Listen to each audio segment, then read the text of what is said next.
everyone and welcome to my YouTube channel. So today I'm discussing something very close to my heart, and that is working from home with kids. So guys, I think we are all tired out there, but we are in this together, so we will get through it.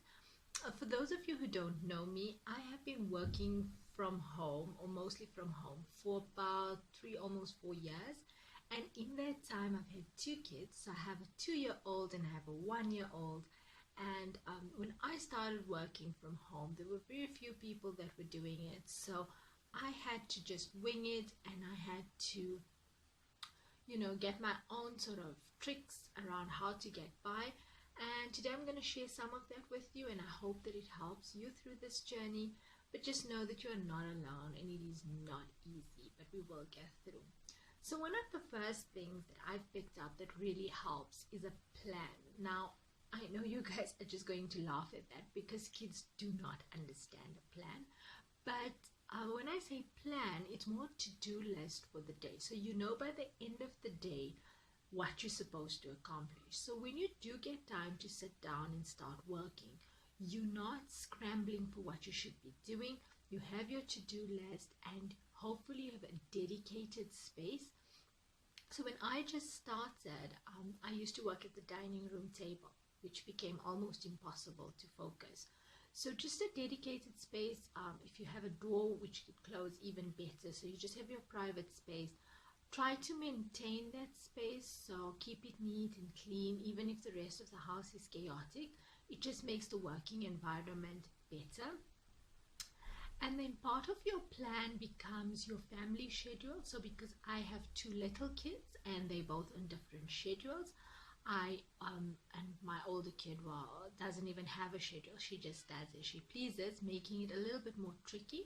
But we try to plan, for example, their meals for the next day, etc. So there's just less to do in their day, and there's more focus on work where there needs to be. So that also really helps a lot, just the family schedule. And in terms of getting up, I've tried this, and a lot of people suggested, and it really worked for me.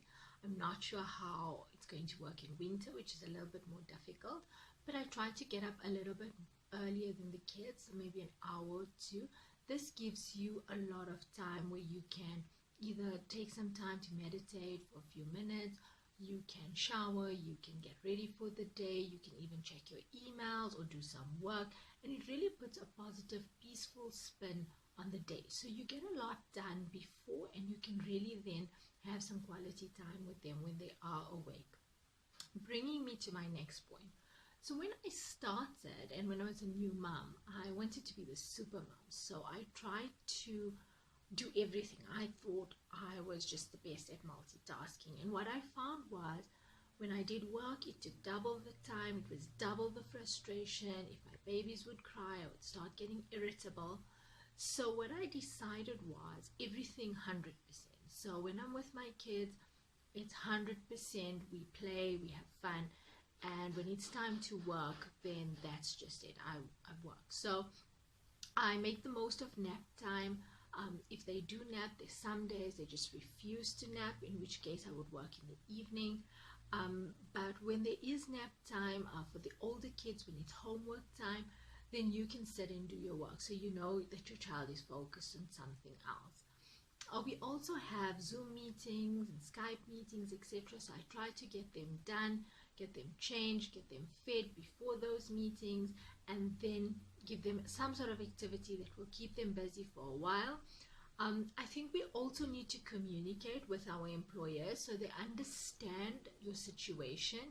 We're all going through the same thing, so both as leaders and as employees, we all need to be understanding towards each other and try to support each other.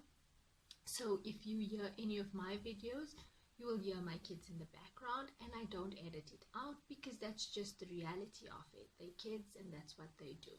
So people just need to be a little bit more understanding, but I think communication is very important.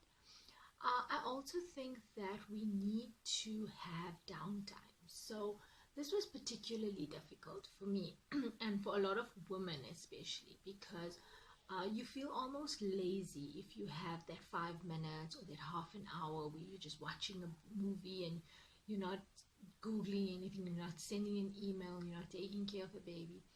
But I think it's so important. It keeps us sane, it keeps us physically well, and we do need that rest and relaxation. So it is a mindset change, and you need to be constantly telling yourself that you deserve that break, you should enjoy that break, and to be a good mom, to be a good employee, to be a good entrepreneur, you need to get rest. So really take that time out, enjoy it, and also enjoy this time. A lot of negativity comes from people, and understandably so. We all get tired, we all exceptionally tired in this time, but try and look at it from a more positive spin to say that you've got this time at home with your family and your job, and let's try and enjoy as much of it as we can. I'm not going to lie to you, there are easier days and there are days when you are exhausted, but it all does get better and it is a blessing. So enjoy, stay home, stay safe, and thank you.